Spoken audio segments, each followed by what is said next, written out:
కాంగ్రెస్ బీజేపీకి ఘోరంగా ఉన్నదండి. ఒక్కరోజు నామినేషన్కు 1,00,00,000, 1,50,00,000 ఖర్చు పెడతారు అంటే అది అది మీరు చూడండి. చెప్పలేకపోతాను. ప్రతి ఎలక్షన్కి ఖర్చు పెడతారు, ఓకే, అది కామన్. కానీ ఈ ఎలక్షన్ ఇంకా చాలా పవర్ఫుల్ అన్నట్టు 3 పార్టీలకు. మీరు చూడండి, డబ్బు సంపాదించడం ఎంత తేలికనో వ్యక్తులకు. మనం 10 లక్షలు, 5 లక్షలు, 3 లక్షలు సంపాదించాలంటే 5 నెలలు, 3 నెలలు, 10 నెలలు, 6 నెలలు కష్టపడతాము. వీళ్ళు ఒక్కరోజు నామినేషన్ ఖర్చు 1,50,00,000, 2,00,00,000.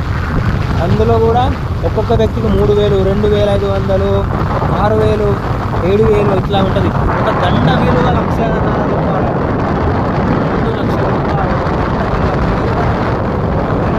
పేద దండ ఉంటుంది కానీ మీరు చూసే ఉంటారు, మొక్కలు ఇక్కడ టైపు. దాని కాస్ట్ వచ్చేసి 2 లక్షలు లేదా 4 లక్షలు. అంత అమౌంట్ అండి, ఓన్లీ కేవలం దండ.